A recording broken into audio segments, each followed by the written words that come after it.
Bonjour, bonjour! Nous avons vu l'intégrale de Riemann, nous avons vu l'intégrale de Lebesgue.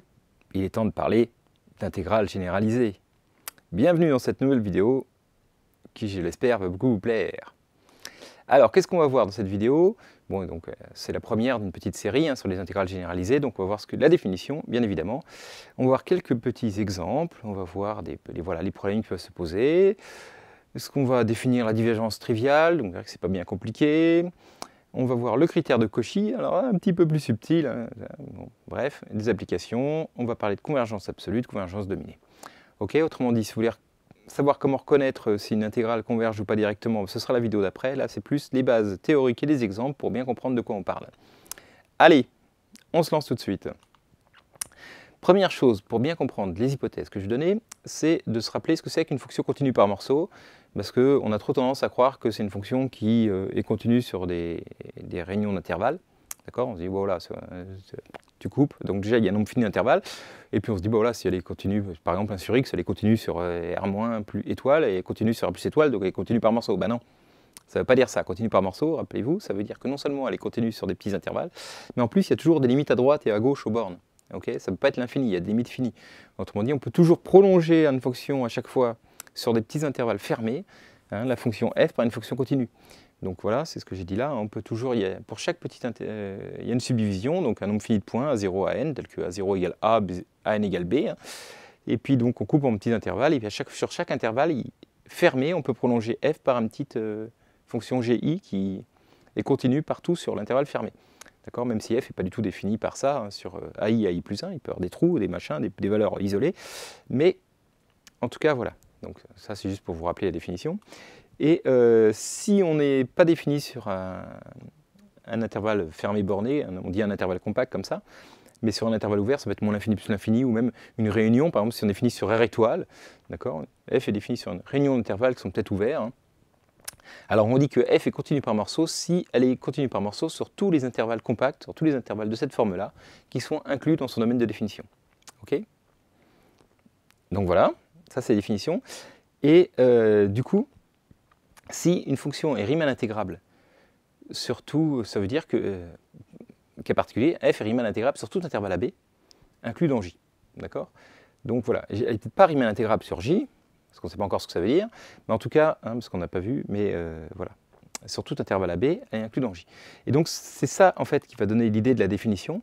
Je veux dire qu'une fonction de J dans R, où J est une réunion d'intervalles réels, elle est localement intégrable, c'est seulement si elle est intégrable sur tout intervalle AB inclus dans J.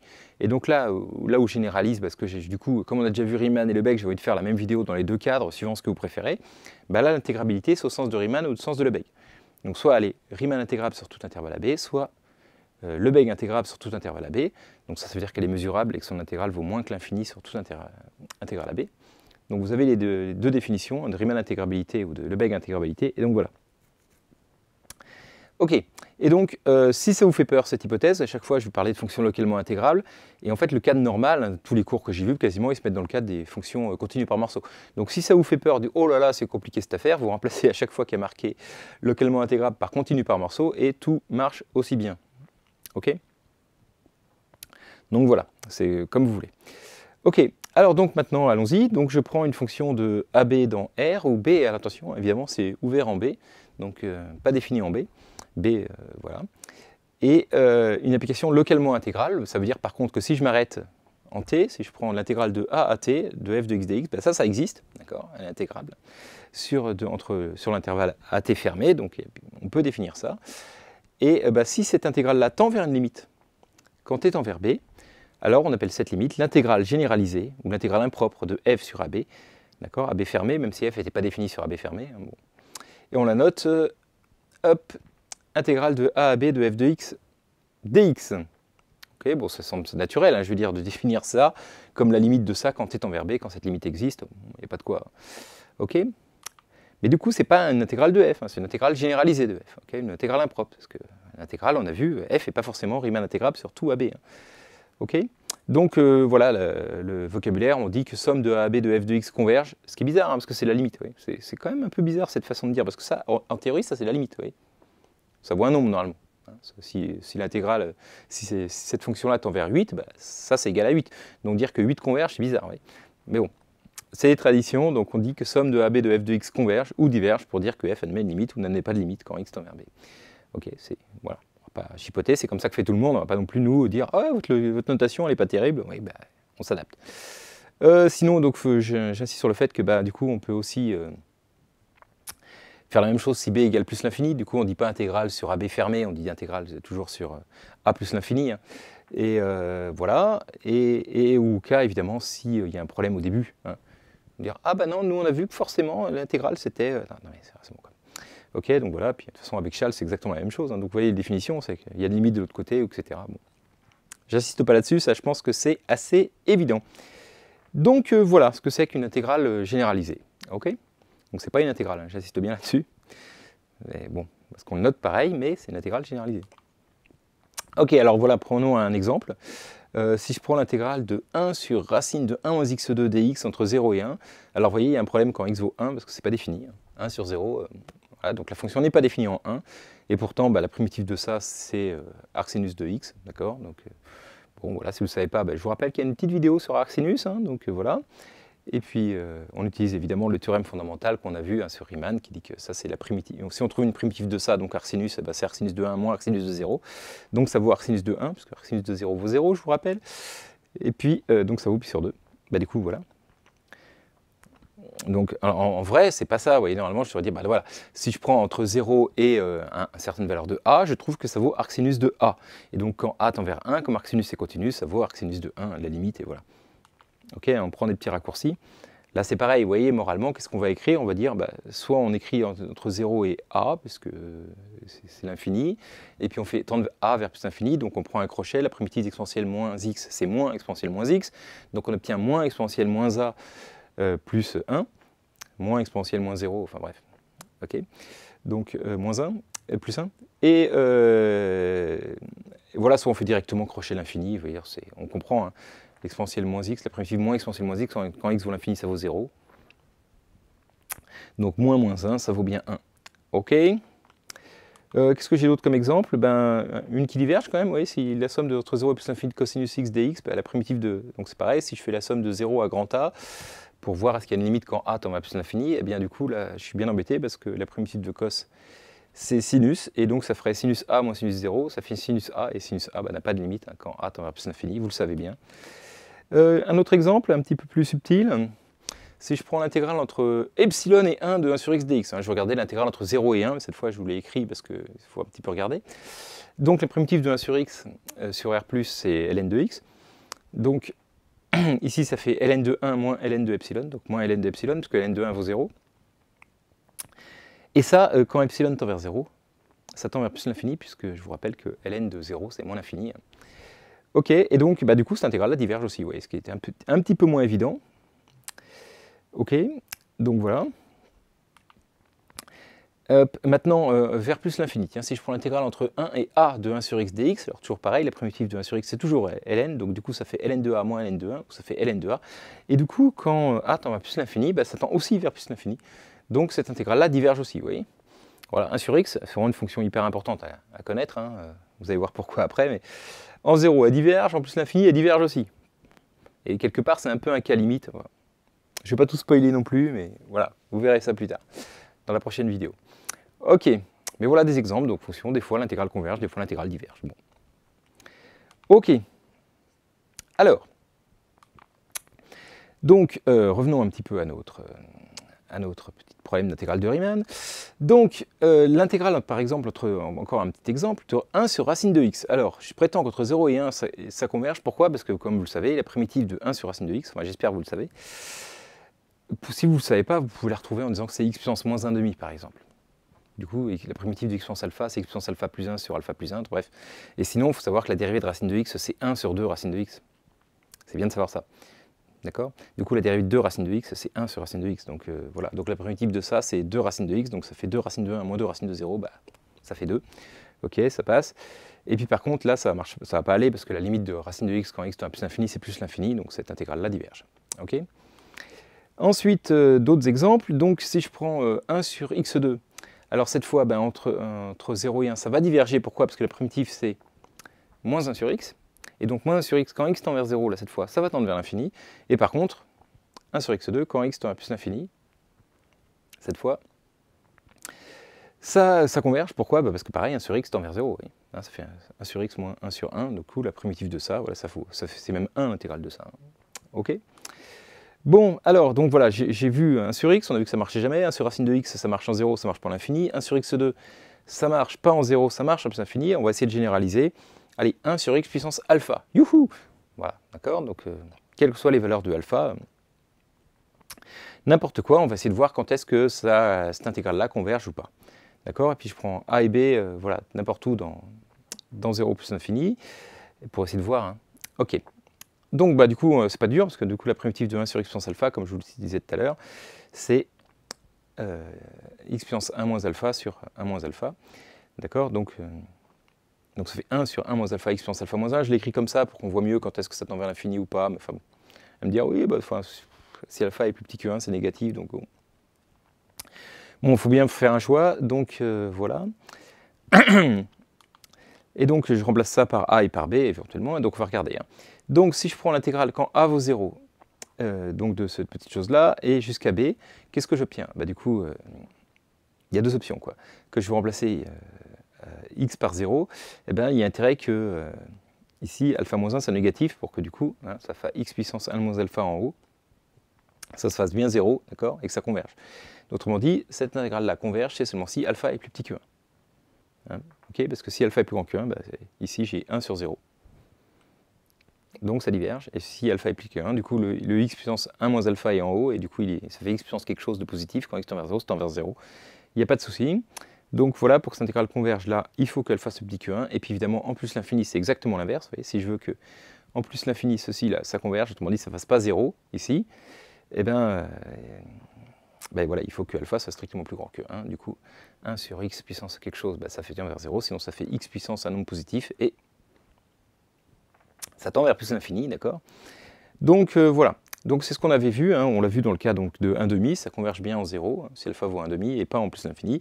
Si alpha vaut 2, ça converge bien en plus l'infini mais pas en 0. Okay, et puis si alpha égale 1, ça converge jamais. 1 sur x, ça déconne partout. Okay, voilà, vous avez compris, en gros, c'est vraiment utile hein, de s'en rappeler. Donc c'est vraiment des fonctions importantes. 1 sur x2, 1 sur x3, 1 sur x4, en plus l'infini, il n'y a pas de problème, en 0 ça ne marche pas. Et puis par contre, 1 sur racine de x, 1 sur racine cubique de x, ce genre de choses, en 0 ça marche bien, en l'infini ça ne marche pas. Et 1 sur x, ça marche jamais. Ok, intégrale de Riemann, ça s'appelle les intégrales de Riemann. Hein.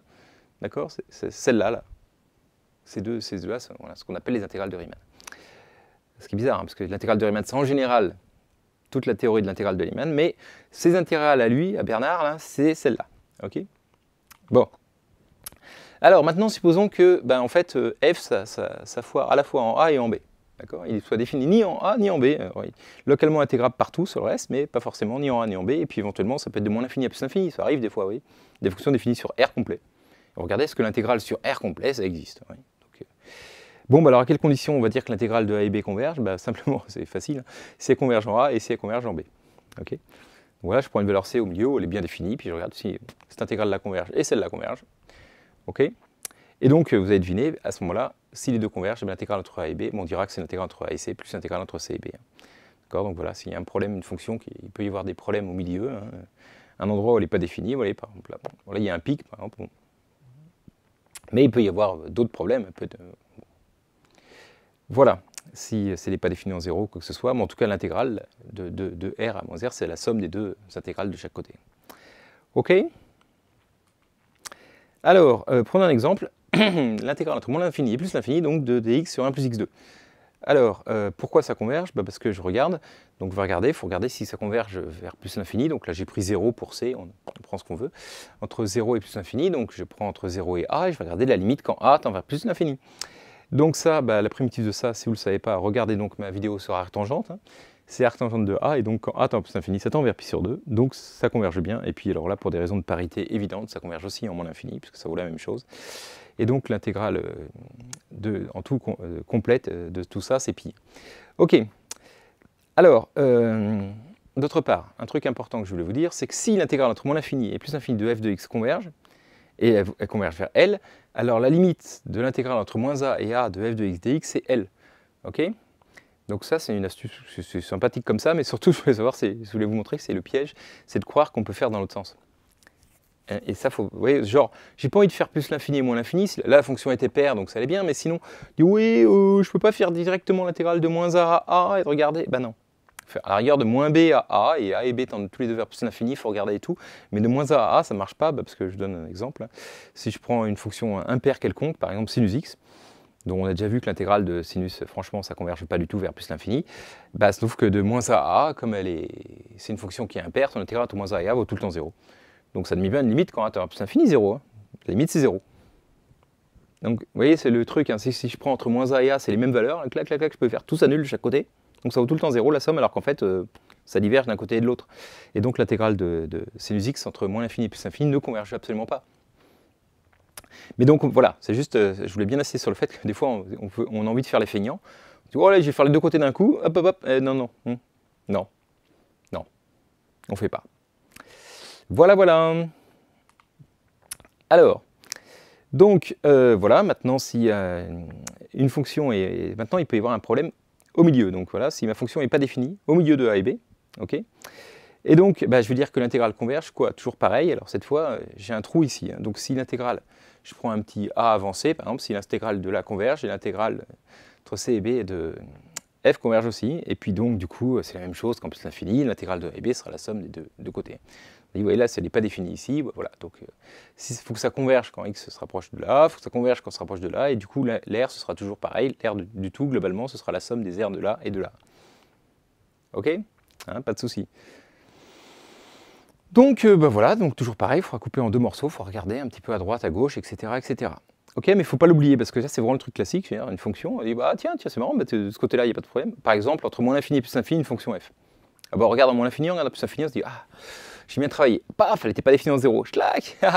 Donc il peut y avoir, c'est pas parce qu'il y a des problèmes, il peut y avoir des problèmes sur les bords et au milieu. Vous voyez, donc le piège classique, c'est d'oublier les valeurs du milieu. Donc ça, il faut vraiment faire attention. Hein. OK. Alors maintenant, qu'est-ce que c'est que la divergence triviale? Vous voyez, pour les séries, par exemple, on avait vu, hein, si le terme générique de la suite un tend pas vers 0, bah, c'est même pas la peine de s'embêter, la série diverge, c'est évident. Et donc là, quelle est la chose évidente pour les fonctions? Alors, si je prends une fonction, donc voilà, disons, on va faire ça en plus l'infini, parce que bon. Et on suppose que f admet une limite en plus l'infini qu'on appelle L, d'accord? Et eh bien, si l'intégrale converge, alors cette limite c'est 0. Contraposé, si la limite n'est pas 0, l'intégrale diverge. Faites ça comme vous voulez. J'insiste bien sur le fait que c'est une implication et non pas une équivalence. Hein. C'est-à-dire que si la fonction tend vers 0, l'intégrale ne converge pas forcément. Mais ça, vous devez le savoir, puisque même si une série de termes positifs tendait vers 0, ça ne veut pas dire que la somme convergeait. Okay, donc voilà. Si elle admet une limite, il est nécessaire que cette limite soit 0. C'est pas évident que l'intégrale puisse pas converger sans que la fonction admette une limite. Hein. Ça, on verra plus tard. Je vous rappelle, c'est pour le troisième volet de cette vidéo. On verra tous les contre-exemples et les trucs auxquels les fausses idées qu'on peut avoir. C'est prévu. Mais donc, j'ai juste la divergence évidente, c'est que si ma fonction tend vers une limite qui n'est pas 0, là, voyez, donc par exemple, si elle tend vers, je sais pas, moi, j'ai mis 0,2, bah, même un tout petit nombre, bah, l'intégrale diverge. Pourquoi? Bah, parce que si elle tend pas vers 0, ça veut dire que au bout d'un moment, f de x est plus grand qu'epsilon. Donc là, j'ai mis pour tout x dans R, mais c'est voilà, en vrai, c'est juste à partir de la valeur. Il y a une valeur par rapport à laquelle elle est plus grande qu'epsilon, c'est tend vers une limite haute que 0. Hein. Et donc, bah, du coup, l'intégrale de f entre ces deux trucs-là est plus grande que epsilon fois la largeur de l'intervalle. Comme la largeur de l'intervalle tend vers plus l'infini, l'intégrale de f diverge. Donc, voilà. OK. Donc, c'est pas bien compliqué. Hein. Si ça tend vers une limite haute que 0, on va me dire, ah oui, c'était négatif. Oui, d'accord. Bah, c'est plus petit que moins epsilon, et ben, l'intégrale aussi tend vers moins l'infini. Okay. C'est pas très dur, ça. Je pense que tout le monde le voit bien. Par contre, ce qui est bien plus balèze, et qu'en pratique, on n'utilise à peu près jamais pour montrer qu'une intégrale converge, mais en théorie, pour montrer tous les théorèmes, c'est ultra utile. C'est toujours un peu le paradoxe de Cauchy, c'est qu'on n'a pas trop envie d'aimer, on n'aime pas trop ça, les suites de Cauchy, etc., parce qu'on ne voit pas trop à quoi ça sert. Mais c'est un super outil pour démontrer plein de propriétés. Hein.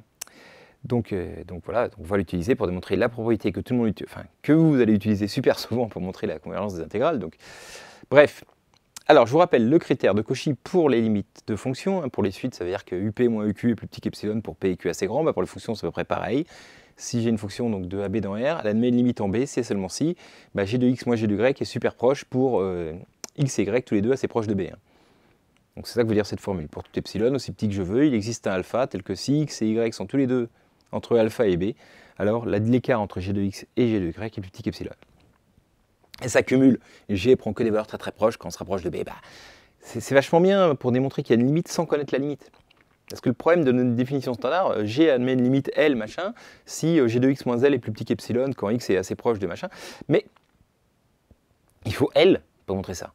Et donc c'est l'avantage des suites de Cauchy, c'est qu'on ne connaît pas la limite, on a quand même un critère, vous voyez, que ce soit pour les suites de Cauchy ou pour les fonctions.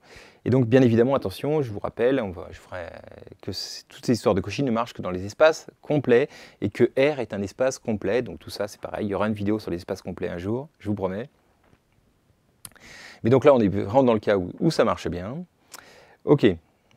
Et donc, qu'est-ce que ça donne du coup? Alors maintenant, parce que moi, je vous rappelle que ma fonction, c'était une intégrale à la base quand même. Hein. Je voulais appliquer ce critère à la fonction qui atteste aussi l'intégrale entre a et t de f de x dx. Et du coup, ça donne quoi? Valeur absolue de g de x moins g de y. Et ben, ça donne l'intégrale entre x et y de f de t dt. D'accord? Et donc, j'applique juste ce critère. Hein, je prends f de a en b, localement intégrable, comme d'habitude. L'intégrale converge, c'est seulement si j'ai recopié, hein, quel que soit epsilon, il existe alpha positif, tel que pour tout x dans AB. Si x est dans alpha, bêta, bon, j'ai mis la version un peu longue là. Si x est dans alpha b et y est dans alpha b c'est marrant en plus. Bref, eh bien, si la valeur absolue de f de x moins f de y, donc là j'ai fait f de y moins f de x, mais comme il y a une valeur absolue, c'est exactement la même chose, de f de dt est plus petit qu'epsilon. Donc voilà, ce critère-là, pour le moment, on ne voit pas trop à quoi il sert, mais il va être super cool avec nous. Donc voilà une autre façon de dire qu'une intégrale converge, c'est ce truc bizarre. L'intégrale de x et y est tout petit quand x et y sont tous les deux proches de b. Quoi. Ok. Alors, donc peut-être première application, déjà, qui va être relativement sympathique, c'est quand b n'est pas plus l'infini. Bon, déjà, c'est important, c'est quand on a des intervalles bornés, okay, ouverts à droite mais bornés. Et si f, elle aussi, est bornée, alors l'intégrale de f de x dx converge. Ben voilà, pas évident à démontrer directement, ce truc-là. D'accord? Parce que f n'amène pas forcément une limite, donc il n'est pas forcément continu par morceaux sur AB fermé. Mais si f est borné, eh ben, l'intégrale de ça converge.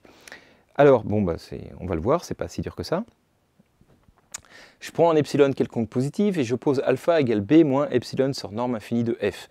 F est borné, ça veut dire que hein, c'est le sub des valeurs de f en valeur absolue. J'appelle ça la norme infinie de f, vous le savez bien. Et donc, je pose alpha égale b moins epsilon sur ça. Bon, ok. Alors, donc si x est là-dedans et x est là-dedans, et pourquoi j'ai fait ça? Parce que valeur absolue de x moins y, bah, du coup, c'est plus petit que b moins alpha. Hein, c'est la longueur de l'intervalle qui est là. Et comme par hasard, b moins alpha, c'est fait pour est égal à epsilon sur norme infinie de f.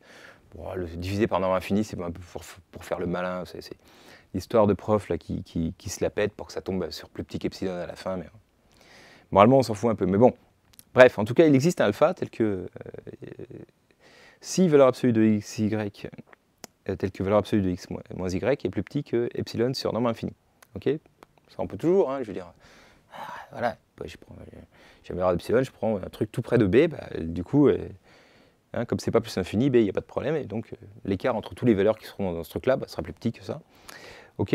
Mais du coup, l'intégrale entre f de t entre x et y, eh ben, c'est plus petit, ça c'est toujours vrai, hein, parce que f est toujours plus petit que sa norme infinie, et donc c'est plus petit que la valeur absolue de l'intégrale de f infini. Bah, pourquoi j'enlève la valeur infinie? Parce que ça c'est positif. Donc, en fait, j'ai utilisé deux trucs. J'ai dit que cette intégrale-là est plus petite que l'intégrale de la valeur absolue de f entre x et y, et valeur absolue de f est plus petit que norme infinie de f, donc par comparaison des règles d'intégrale, que ce soit de Lebesgue ou Riemann, ça c'est plus petit que l'intégrale entre x et y de la norme infinie de f, et ça, une primitive de ça, c'est facile, c'est norme de f infini fois t, et donc en y et x, c'est, voilà, alors c'est pareil, si x est plus grand que y ou plus petit que y, du coup ça fait valeur absolue de y moins x, ici, parce que voilà. Là, j'ai supposé que j'aurais dû garder la valeur absolue, parce que jamais y est plus petit que x, enfin, pas s'embêter, on va prendre y plus grand que x, on va pas s'embêter, hein. Ça change strictement rien. Et du coup, j'obtiens que ça, c'est norme infinie de f fois y moins x, et donc c'est plus petit qu'epsilon, parce que, regardez, c'était fait exprès. Ça, c'est plus petit que epsilon sur norme de f infini. Oh, c'est magique. Bref, donc voilà, donc on a le critère de Cauchy, puisque cette intégrale-là est plus petite que epsilon. Et donc on peut appliquer le théorème de Cauchy, et ça montre que l'intégrale converge. Dire bon ok, allez, c'est sympa ta théorie, t'as pas un super exemple là? Ouais tiens, est-ce que vous en trouvez un comme ça? Essayez de voir, vous pouvez trouver une application ou façoche, où c'est pas si évident que ça converge. Bon allez, je vous en donne un, je suis sympa. L'intégrale entre 0 et 1 de sinus 1 sur x dx par exemple. Ouais, sinus 1 sur x, les équivalents en 0, ça va être compliqué, enfin bref, les techniques habituelles, ça risque d'être un petit peu compliqué. Bon, il y en a d'autres, hein, multiplie par racine de x, tout ça, en 0, on va voir que ça tend vers 0, et donc bon, il y a d'autres techniques, mais là, vous voyez, sinus étant borné entre 0 et 1, bah, j'ai une intégrale entre deux fonctions, a et b sont tous les deux bornées, hein, d'accord?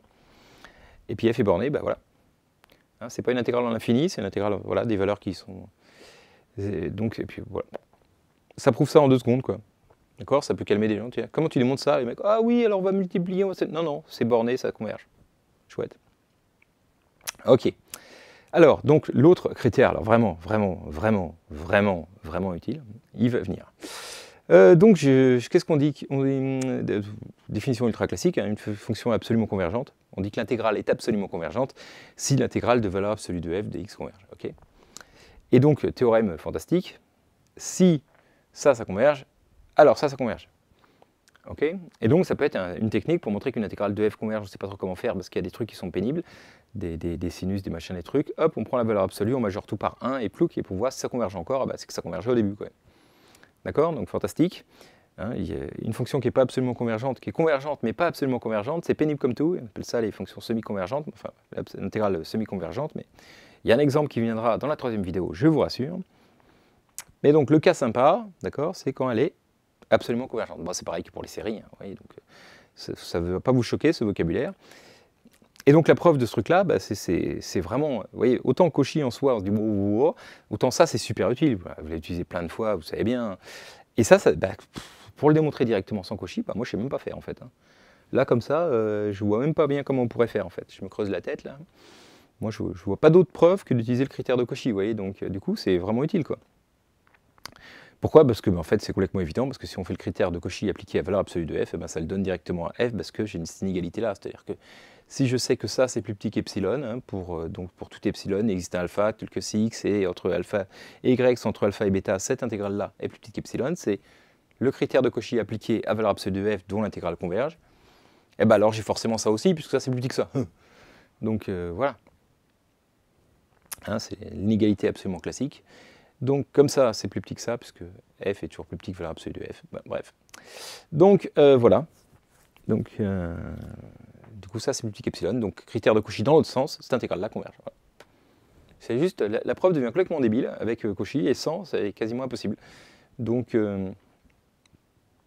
voilà. Et donc, ce théorème, super important, bien évidemment. Ok, alors un petit peu de vocabulaire. Bon, vous le savez déjà, ceux qui ont suivi Lebesgue, puisque c'est vraiment la définition, mais pour Riemann, il y a une petite subtilité. On fait fonction Riemann intégrable, c'est-à-dire qu'on peut calculer leur intégrale. Ok, et les fonctions intégrables, cette fois, donc ça, c'est sur un ensemble où elle n'était pas I, où elle n'est pas définie, enfin, vous voyez, sur un intervalle moins l'infini plus l'infini, ou sur un intervalle ouvert, AB ouvert d'un côté ou pas. Donc j'ai mis un intervalle de borne AB avec A appartient à R ou A égale moins l'infini, B appartient à R ou B égale plus l'infini, vous voyez, pour tous les cas possibles. Ok. Donc, bon, bah alors si c'était AB fermé, ok, Riemann intégrable, on sait déjà ce que ça veut dire, mais dans les autres cas, on dit que la fonction elle est intégrable si l'intégrale est absolument convergente. Ok. Hein, c'est un choix qui est important, enfin, juste pour dire de vocabulaire, voilà, donc après, quand on verra les espaces L1, ça c'est les fonctions qui sont intégrables. Hein. Ok. Donc, au sens de Riemann, on le savait déjà. F est intégrable au sens de Riemann, en fait, ça veut dire qu'on a ça. Hein. D'accord? Donc, c'était déjà le cas. Donc, en fait, alors, c'est toujours le truc un peu bizarre. Mais attends, mais les fonctions dont l'intégrale est semi-convergente et tout ça, et pas convergente. Alors, c'est des intégrales généralisées. Il n'y a pas de problème. Hein. Soit pour Lebesgue ou pour Riemann, on a sur AB fermé, ok, on a bonne notion d'intégrale, et si jamais ça ne met une limite, tout ça, ça peut être une intégrale généralisée. L'astuce, c'est que, en fait, pour Riemann, des fois, des intégrales entre moins l'infini plus l'infini, ça peut être des intégrales normales. Si elles sont absolument convergentes, on disait qu'elles étaient intégrables directement au sens de Lebesgue. On ne se limitait pas forcément comme Riemann avec des intégrales AB fermées. Donc, en fait, il y a plus de fonctions intégrables avec Lebesgue qu'avec Riemann en tant que telles. D'accord? Mais me dire, ah oui, mais alors c'est bizarre parce que les intégrales de Lebesgue elles sont forcément absolument convergentes. Et or, on va voir des intégrales qui ne sont pas absolument convergentes. Et pourtant, la limite converge. C'est quoi le résultat final? C'est quoi? Ben, c'est une intégrale généralisée, que ce soit pour Lebesgue ou pour Riemann. D'accord? Hein? Il y a des intégrales normales sur AB fermé pour le Riemann, et éventuellement sur R ou sur des espaces plus compliqués sur le beg. Et puis quand il n'y en a pas, eh ben, c'est des intégrales généralisées, okay, dans les deux cas. Vous voyez un peu la subtilité, parce qu'au début ça fait bizarre, hein, quand je dis ouais, pour le beg, il faut qu'une intégrale soit absolument convergente. Bah, oui, du coup ça fait une vraie intégrale de Lebesgue. Mais bon, donc des intégrales généralisées pour Riemann sont des vraies intégrales pour Lebesgue. Et quand ça ne marche pas pour Lebesgue non plus, c'est des intégrales généralisées pour tout le monde cette fois. Ok? Il ne faut pas croire, parce que des fois on a l'impression que c'est moins puissant Lebesgue que Riemann. Non, non, c'est plus puissant, il n'y a pas de doute là-dessus, hein. Sinon on ne s'en mettrait pas, quoi. Et donc voilà, donc une application intégrable, cette fois, donc, voilà, définie sur un intervalle comme vous voulez, eh ben, ça veut dire ça. Hein. Okay, quand on dit juste intégrable, ça veut dire ça. Ok? Très bien. Alors, si f est continu par morceau sur AB, par exemple, bah voilà, sur AB fermé, bah là, Riemann intégrable sur AB fermé, tout ça machin, bah, elle est forcément intégrable. Il n'y a pas de souci, parce que voilà, donc, truc ultra classique, hein, il n'y a pas de problème de convergence là. Elle est bien définie, on l'a déjà vu, intégrale, elle a une valeur, tout ça, donc même en valeur absolue, hein, donc il n'y a pas de problème. Ok, donc voilà, c'est juste un petit point, parce qu'on se mélange toujours un peu Riemann-Lebesgue. Souvent on fait que Riemann ou que Lebesgue, donc justement, je vous fais un petit, j'essaie de vous faire à partir de là pour les fonctions définies par une intégrale et compagnie, les deux cadres à la fois, comme ça, vous pouvez choisir. Ok. Alors, théorème de convergence dominée, alors là c'est pareil, il est hyper fastoche dans le cas Lebesgue, il est un peu pénible dans le cas Riemann, là je vous le fais dans les deux à la fois, donc du coup ça fait des hypothèses un petit peu bizarres. On l'a déjà démontré dans le cadre Lebesgue, qui est le cadre le plus général, donc je ne vais pas refaire la preuve là, hein, et il peut être très utile plein de fois. Alors qu'est-ce qu'il dit exactement celui-là? Donc je prends I dans un intervalle AB, alors j'ai pris pareil, j'ai pris ouvert des deux côtés, ça peut être ouvert que d'un seul côté, enfin bref. Voilà, c'est un intervalle de borne AB avec A qui est R ou moins l'infini, B qui est R ou plus l'infini, etc., etc. Donc je prends Fn, une suite d'applications de AB dans R qui soit localement intégrable, d'accord? Et donc je veux savoir, alors c'est toujours le truc classique, est-ce que la limite de ça? Donc on a déjà vu pour les fonctions intégrables sur AB, que ce soit pour Riemann ou pour Lebesgue, dans quelles conditions c'était vrai. Ok. Bon, bah, la condition est exactement la même d'ailleurs. Et là on veut voir, vous voyez, sur un intervalle un peu bizarre, vous voyez, une intégrale généralisée, quoi. Donc la suite Fn, on veut qu'elle converge simplement vers une application localement intégrable. Alors là, j'ai mis Riemann only parce que cette application-là, c'est juste dans le cadre de Riemann. D'accord? Parce que dans le cadre de Lebesgue, eh ben, c'est automatique. C'est-à-dire qu'une suite, une limite simple de fonctions qui sont mesurables est forcément mesurable, et la domination va montrer qu'elle est forcément intégrable. Si on a la deuxième hypothèse, vous voyez, donc ça va être forcément le cas en fait pour Lebesgue. Donc bon. Mais pour Riemann, non, voilà, il faut regarder la limite de la suite Fn, est-ce qu'elle est Riemann intégrable localement, d'accord, pour pouvoir définir ça. Hein. Ok, et donc l'autre hypothèse, donc la domination, évidemment, donc une convergence simple, ok, et domination, et donc cette domination, c'est qu'il existe une application intégrable qui majore la valeur absolue de Fn indépendamment de n et de x, hein, d'accord, c'est ça le truc vraiment important, enfin, g de x majore Fn de x indépendamment de n. Donc pour tous les Fn, ils se battent comme vous voulez, il y a un G qui chapeaute tout le monde, qui majore tous les Fn et dont l'intégrale de G converge. Enfin, alors toutes les valeurs absolues de Fn et dont l'intégrale de G converge. Okay, et donc voilà. Intégrable, ça veut dire ça, hein, c'est-à-dire que l'intégrale de G converge. Bah, ça veut dire valeur absolue de G, ouais, mais G est positive, hein, parce que d'accord. Donc, bon. Ok, donc si on a cette hypothèse-là, eh bien, alors à ce moment-là, la suite donc déjà, ce n'était pas complètement évident, des intégrales entre a et b de Fn de x dx convergent. Ok, donc là, voilà. Et puis, la limite des intégrales de Fn, c'est l'intégrale de f. Ok. Donc cette inégalité-là, ça prouve que l'intégrale des Fn converge aussi. Hein. D'accord, c'est puisque la valeur absolue de Fn est plus petite que g de x, l'intégrale de g converge, donc l'intégrale de Fn converge. Donc cette suite-là entre a et b et tout ça est bien définie, ok. Mais c'est plus fort que ça. C'est pas, parce que sinon, vous voyez, si je changeais le n à chaque fois, juste, ah bah si toutes ces intégrales existent, alors la limite, forcément ça. Non, il faut vraiment une même domination indépendamment de n. Et alors là, on peut dire que la limite des intégrales là, c'est cette intégrale-là. Okay, donc c'est la même condition en fait, hein, juste, en fait, c'est ça qui est vachement bien avec la convergence dominée, c'est que voilà, sur une suite entre a et b, même des intégrales normales, à quelles conditions ça converge? Il fallait qu'on domine f par ça, et là c'est la même chose, même si en fait on est sur des bornes qui ne sont pas, vous voyez, moins l'infini plus l'infini, etc. En fait ça ne change rien. Okay, c'est la puissance de Lebesgue en fait par rapport à un truc.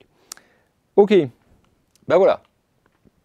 Écoutez, j'espère que cette vidéo vous a plu, et puis qu'elle vous donnera envie de voir la suite, et donc la prochaine on va voir des critères un peu pratiques, un peu plus sympathiques, les petites techniques pour savoir si une intégrale converge ou pas. Allez, je vous remercie d'avoir suivi cette vidéo et je vous dis à bientôt.